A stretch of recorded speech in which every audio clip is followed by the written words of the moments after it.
Welcome to Behind the Scenes of Project TTS SF. This is really more of a questions and answers video piece rather than a traditional behind the scenes. Throughout the course of this series, I've gotten a bunch of emails, PMs, and YouTube messages asking what kinds of equipment 4/3 Films uses to produce Project TTS SF. So I thought I'd create this simple short film to answer those questions for all of you who are down to geek out about camera and editing gear. So through the series, we've gone through 5 cameras. We started with the Sony FX7, then moved into the JVC HM100 simply because of its H.264 workflow for on-the-fly edits. Eventually we picked up a Panasonic GH1, a GH2, and then the very robust AF100.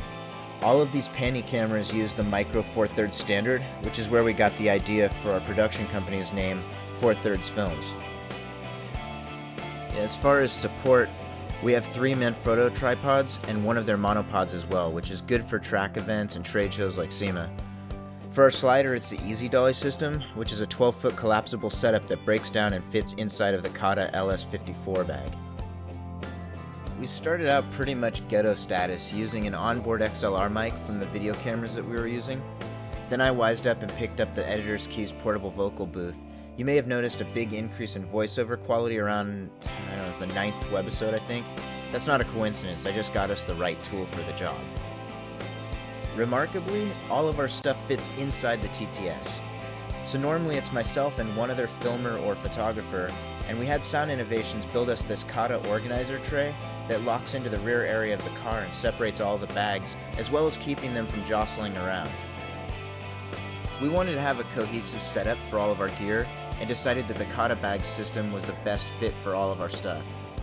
So we got the Flyby 76 Pro Light bag with trolley attachment, which is used to safely house the AF100 and the majority of our lenses and memory cards, etc. Then the Bumblebee 220 Pro Light series backpack, which is my everyday filmer bag. I keep both DSLR bodies in here, 2 to 3 lenses and hard drives, plus it has space around back to stow my 17-inch MacBook Pro with easy access. I love this bag. And then there's the Resource 61, also from the Pro Light series, which is where we lock down all of our audio equipment. The Sennheiser lav mic, the Rode shotgun mics, XLR cables, and of course our H4n audio recorder. This bag is where we typically keep an iPad and a backup laptop just in case.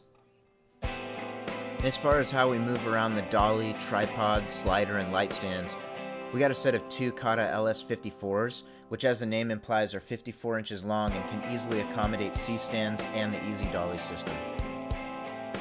Another one we get all the time, what editing programs do we use? That's a pretty easy one. We use Final Cut 7 and occasionally Premiere by Adobe.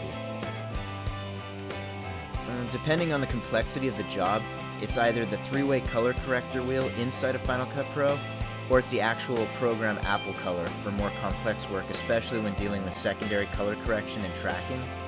Of course, for a splash of drama, we'll use a bit of the tried and true Magic Bullet suite. For the next series we'll be doing, it's all going to be graded in DaVinci Resolve.